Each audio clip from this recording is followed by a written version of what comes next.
I'm Peter Adamson, and you're listening to the History of Philosophy podcast, brought to you with the support of the Philosophy Department at King's College London and the LMU in Munich, online at historyofphilosophy.net. Today's episode, Man of Discoveries, Girolamo Cardano. I don't have much in common with Georg Friedrich Wilhelm Hegel, one of the greatest philosophers of the 19th century, but I can at least say that, like him, I have spent a lot of time teaching German students about the history of philosophy. Hegel lectured on this subject many times, in Jena, in Heidelberg, and then in Berlin every year over the last decade of his life. His approach to the subject was rather different from mine, not least in his notorious dismissal of philosophy written in Arabic as involving no proper principle and stage in the development of philosophy. But I rather like the choice he makes when he comes to philosophy in the Renaissance. He starts off not with an obvious figure like Bruni, Ficino, or Machiavelli, but with several pages on Girolamo Cardano. Hegel's remarks are based especially on Cardano's autobiography, which he summarizes in part as follows. In his habits, outer life, and conduct, he went from one extreme to the other. At one moment he was calm, at another like a madman or lunatic, now industrious and studious, now dissolute and squandering all his goods. Naturally, in these circumstances, he brought up his children very badly. I can readily understand why Hegel latched onto Cardano, since he might be the philosopher from the Italian Renaissance whose personality comes down to us most vividly today. He was a prolific writer, as we'll be seeing, and scattered personal remarks throughout his many works, but it is his autobiography that gives the strongest sense of his personality. It covers the main events of his life. Born in Pavia in 1501, he studied in his home city and Padua, and taught mathematics and medicine at several universities, including Bologna in the 1560s.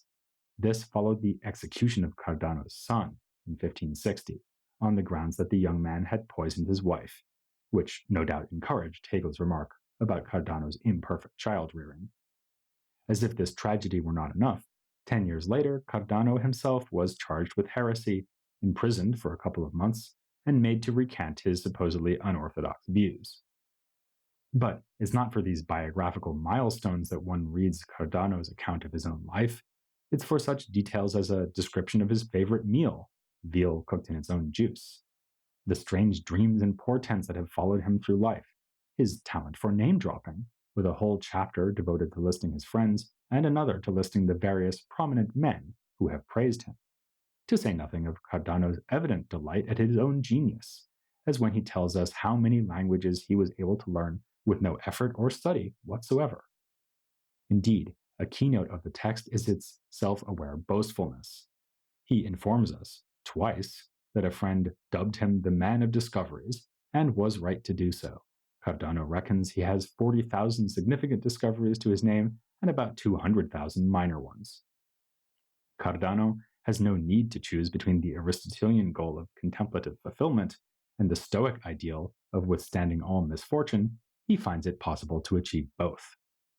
At one point, he even manages to brag about being average when describing his own appearance, so truly commonplace that several painters who have come from afar to make my portrait have found no feature by which they could so characterize me that I might be distinguished. Medicine, perhaps the most central of Cardano's many fields of expertise, is mentioned throughout the autobiography. No reader will soon forget the way he obsessively and frankly catalogues his physical and psychological ailments, which include fear of heights, insomnia, stuttering, excessive urination, and a decade of sexual impotence. Good thing then for his medical expertise, which has enabled him to devise the ideal exercise regime for preserving health. I have, he wittingly remarks, reduced the whole to a system as is the fashion in matters of theology, with much profound meditation and brilliant reasoning. He wouldn't necessarily claim to be better at medicine than Galen and Avicenna, but it's only fair he should mention having lived longer than either of them managed. Actually, the talent for self-presentation is something else Cardano learned from Galen and then perfected. Cardano names Galen as a precedent for autobiographical writing, and many aspects of his life story ring Galenic bells. Like Galen, Cardano revels in telling stories where he humiliated rival scholars in debate or through superior medical diagnosis. He offers us a list of his own books as Galen did, and like him is not shy in criticizing the books of others. In fact, the targets include Galen himself, whom Cardano does not hesitate to correct on points of medical therapy. Cardano freely admits that writing has itself been a way for him to fend off grief and maintain his mental and physical health. This might be why he wrote so darn much. About half of his voluminous output is on medicine, and goes well beyond the kind of book learning that he could have gleaned from reading Galen and Avicenna. He was a practicing doctor, and again like Galen, wrote up detailed case studies, most notably concerning his attendance on the Archbishop of St. Andrews, whom he traveled all the way to Scotland to treat in 1552. He told the bishop to eat dry foods, since his body had been made overly moist by illness, and to chew gum, actually pistachio resin, to excite saliva, which would draw moisture out of the brain. Also, and more likely to be helpful, the bishop should get plenty of rest. While confessing to lack of expertise in surgery, Cardano encouraged the study of hands-on medical skills, complaining that contemporary medical education passes over such important disciplines as obstetrics, dentistry, surgery, and pediatrics, all the areas, as he wryly remarked, where the doctor's failure would be obvious.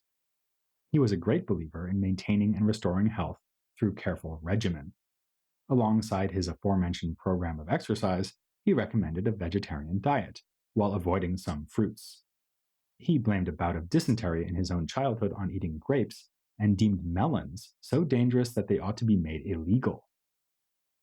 Despite the occasional point of correction, Cardano was largely an admirer of Galen, though in what seems to have been a rhetorical exercise, he did compose a damning critique of his ancient role model as having had more luck than learning and displayed more vice than virtue. Of all medical authorities, though, the one he most admired was Hippocrates. Along with Ptolemy and Plotinus, Cardano named him as one of the three figures who were close to divinity in their level of insight, literally incomparable to other scholars, which is why he deliberately excluded them from his list of the greats. He excoriated the doctors of his own day for any departure from the advice given by Hippocrates, not least his ban on eating melons, and composed a series of commentaries on the Hippocratic corpus, on which he lectured during his years at Bologna. Cardano also lavished praise on Avicenna, even preferring him to Galen because of his superior moral character and the better organization of his works. Among his contemporaries, one figure he greatly esteemed was the anatomist Vesalius. In part, this was because he thought the Vesalian theories were in harmony with the Hippocratic corpus and helpful in correcting the errors of Galenic anatomy. Always wary of uncritically following anyone, though, Cardano assured his readers that his policy was to believe not Vesalius, but his own eyes. Cardano thought far less, by the way, of Leonardo da Vinci. Having viewed the artist's anatomical drawings, he said that they were by all means beautiful and worthy of such a famous artist, but completely useless, being the work of one who did not know the number of intestines. The fact is that he was a mere painter, not a physician nor a philosopher. Among the many things Cardano found to admire in Hippocrates was his teaching on the soul. This is on the face of it rather strange, because Cardano was a proponent of the soul's immateriality, whereas he ascribes to Hippocrates the view that the soul is nothing but heat. The reason Cardano likes this view is that it makes life and soul pervasive in the cosmos. Wherever you find heat, there would be some sort of soul present. Departing from Aristotelian cosmology, he asserted that even the celestial bodies possess heat, since they are alive. Still, the Hippocratic idea of soul as heat does in a way establish the immortality of soul, because heat is never extinguished, but is a permanent feature of the universe. These ideas resonate with at least some of what Cardano himself wrote about the soul and the mind. I say some of, because he puts forward different ideas in different places and admits the difficulty in reaching a firm conclusion. Shortly before his death, he was still saying, "I know souls are immortal, but am not sure how." One thing he was sure about is that Pomponazzi had been wrong to suggest that the human soul is tied to its body, needs the body as a basis for its operations, and dies along with it. To the contrary, Cardano argued, materiality impedes thought. This is why animals cannot think, because their bodies make this impossible for them. and the intellective soul can certainly survive independently of the body. He is confident that Aristotle would agree with this, and goes so far as to argue that, for Aristotle, it should be possible that individual souls are reincarnated, being associated now with one body and then with another. Of course, Cardano doesn't dare to endorse the transmigration of souls himself, but he does flirt with the notorious doctrine of Averroism, which envisions a single intellect shared by all humans as the sole guarantor of immortality.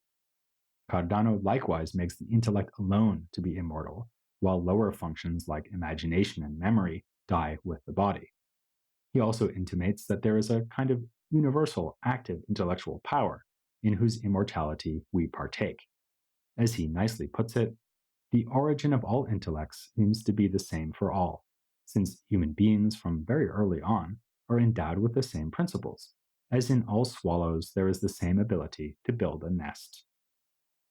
Still, Cardano distances himself from the Averroist notion that there is only one universal mind. Instead, each of us gets a portion of intellect, which is why we each have our own acts of understanding that are not shared with others. As Cardano says, the active intellect is within us and a part of us. Sadly, we cannot enjoy the activities of this intellect non-stop. It's an effort to divert the mind from, as Cardano puts it, the vexations of the body and the senses, such as pain, fear, pleasures, and hope. He knew whereof he spoke. If this was a man who got more than his share of intellect, he also experienced more than his share of pain and grief.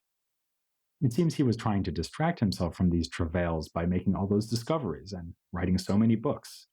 By reading and writing about science, he could retreat temporarily from a troubled bodily existence. I find his remarks about this rather moving. While I am actually writing this, my intellect is the things you grasp through what I have written. Medicine, while I discuss medical matters, arithmetic at the time that I was writing about numbers. So much so that, as must happen to everyone else who has been an author of various works, while I read over what I have written, I think myself different from the person I now am.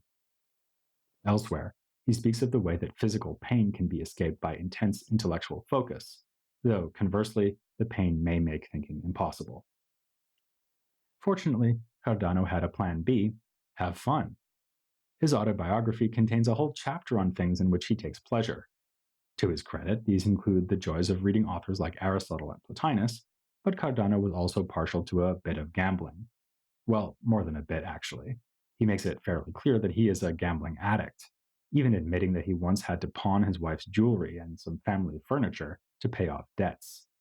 No wonder that, as he cheerfully remarks, he has wound up richer in the knowledge of nature's secrets than in money. The loss to his bank account turned out to be a gain to the storehouse of human knowledge, because his fascination with gambling led him to write a remarkable study of the mathematics of dice and card games. This pioneering work has been called the first text on the theory of probability.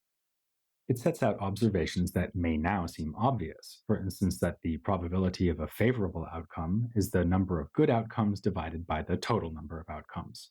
For instance, if you need to roll 3 on a 6-sided die, your chance of doing so is 1 out of 6. He also tries to work out the average result that should be expected over repeated trials. For instance, what the average roll will be if you roll 3 dice over and over.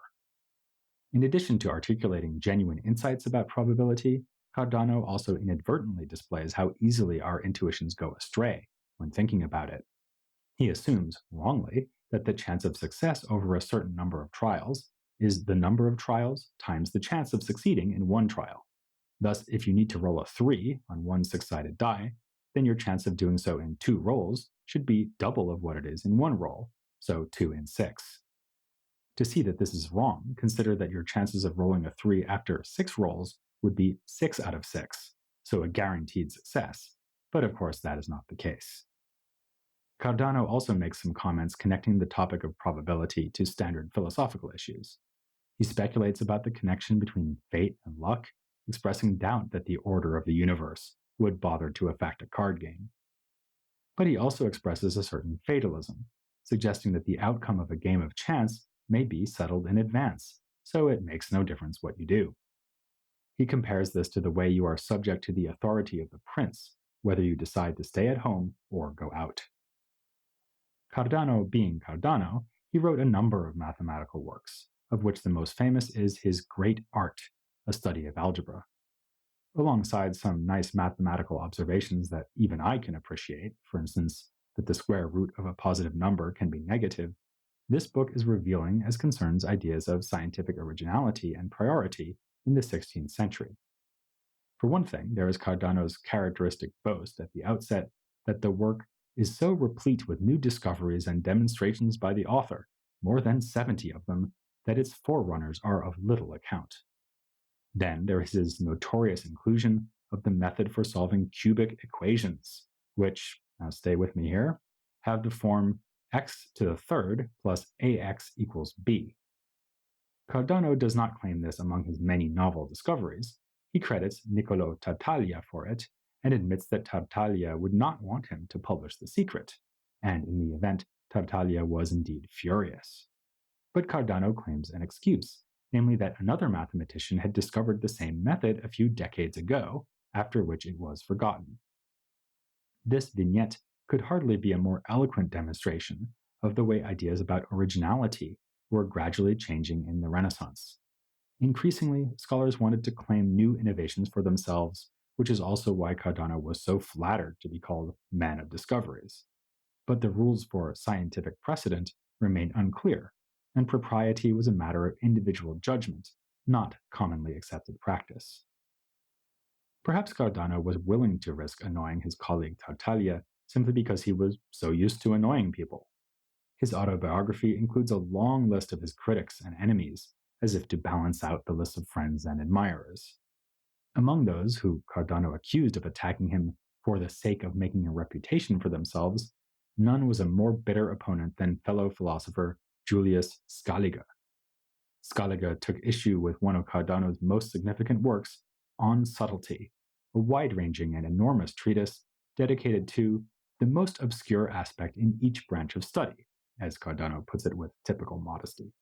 Scaliger hated it. He wrote a treatise containing 365 chapters, presumably so the reader might spend every day of the year contemplating Cardano's shortcomings. Anthony Grafton has called it the most savage book review in the bitter annals of literary invective. It attacked everything from Cardano's pitiful Latin skills to the aforementioned ideas about soul and intellect. Remember that moving passage about transforming one's mind into the object of one's contemplation?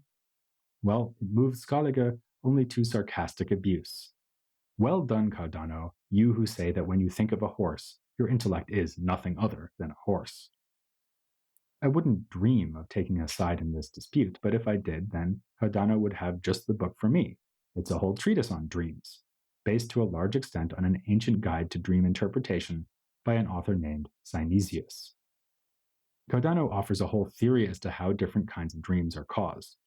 They may, for instance, result from bad digestion, or, on the other hand, from contact with the intelligible realm. In the latter case, they may divulge visions of future events. This sounds pretty far from anything we now recognize as genuinely scientific, but for Cardano, the topic of prophetic dreams is closely connected to medicine. We receive prophetic dreams when the spirit that flows through the body is well prepared and at rest, which is why the dreams come when we sleep. The skilled interpreter, like the skilled doctor approaching each patient, must take into account the dreamer's way of life and his individual disposition. Cardano himself enjoyed many prophetic dreams and recounts them in his autobiography. He thinks that, at least in retrospect, he can understand the meaning of his visions. On one occasion, he was on the verge of administering what would have been a fatal therapy to a patient, but was held back by a dream warning. Still, he admits that interpretation, like medicine, will always remain an uncertain business. Not only must the nature of dreams be infinite, the very analysis of them is infinite, the mind is infinite in its power, and the number of things is infinite too. No wonder he wrote so much. Cardano was obviously a remarkable individual, even by the standards of Renaissance Italy, which boasted plenty of remarkable individuals.